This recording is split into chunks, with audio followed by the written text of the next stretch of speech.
Holy Gospel of our Lord Jesus Christ, according to John.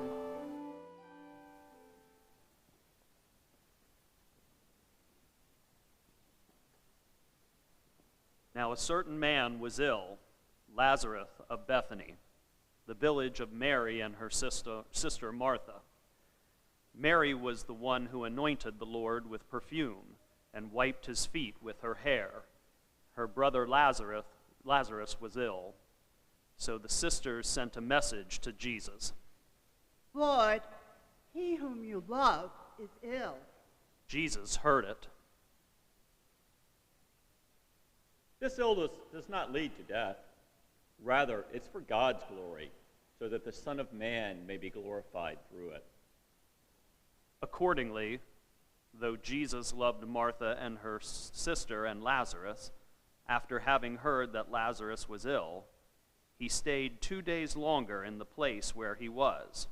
Then, let's go to Judea again. Rabbi, the Jews were just now trying to stone you, and are you going there again? Aren't there 12 hours of daylight? Those who walk during the day don't stumble, because they see the light of this world. But those who walk at night stumble, because the light is not in them. Our friend Lazarus has fallen asleep, but I'm going there to awaken him. Lord, if he's fallen asleep, he'll be all right. Jesus, however, had been speaking about his death, but they thought that he was referring merely to sleep. Lazarus is dead. For your sake, I am glad I wasn't there, so that you may believe. But let's go to him. Let's also go, that we may die with him. When Jesus arrived, he found that Lazarus had already been in the tomb 4 days. Now Bethany was near Jerusalem, some 2 miles away, and many of the Jews had come to Martha and Mary to console them about their brother. When Martha heard that Jesus was coming, she went and met with him, while Mary stayed at home. Lord, if you had been here, my brother wouldn't have died. But even now I know that God will give you whatever you ask of him. Your brother will rise again. I know that he will rise again in the resurrection on the last day. I am the resurrection and the life. Those who believe in me, even though they die, will live. And everyone who lives and believes in me will never die. Do you believe this? Yes, Lord, I believe you are the Messiah, the Son of God, the one coming into the world. When she had said this, she went back and called her sister Mary. The teacher is here and he is calling for you. And when she heard it, she got up quickly and went to him. Now Jesus hadn't yet come to the village, but was still at the place where Martha had met him. The Jews who were with her in the house, consoling her, saw Mary get up quickly and go out. They followed her because they thought that she was going to the tomb to weep there.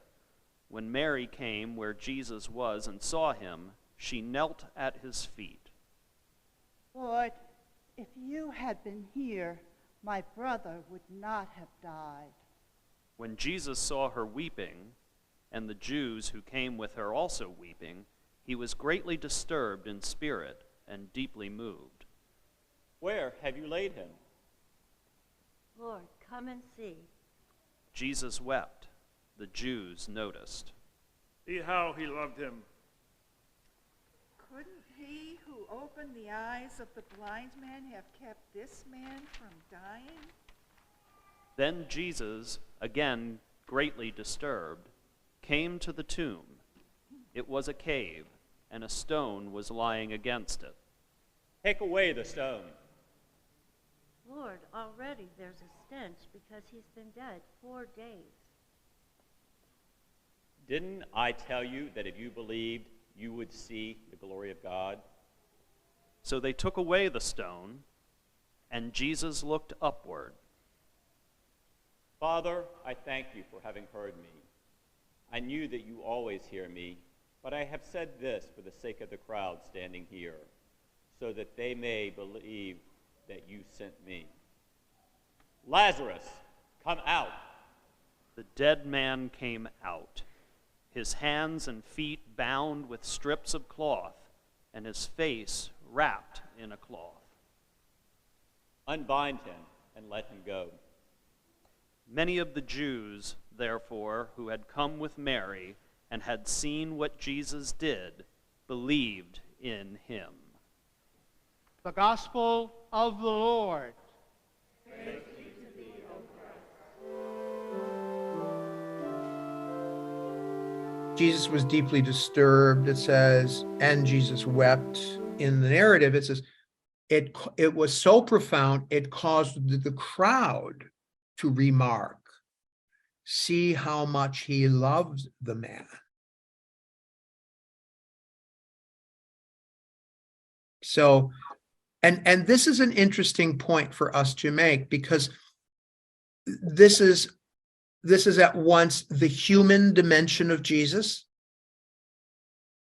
but it's also, again, this is John's gospel so John's gospel never separates the human from the divine. Our God knows the depths of everything about us, including our most profound emotions.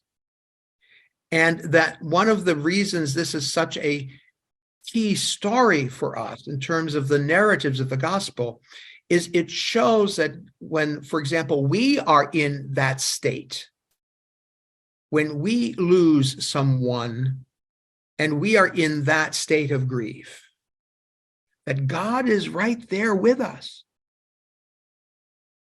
God understands it because God has felt it. Jesus felt it. And Jesus, we can never separate the humanity of Jesus from the divinity of Jesus.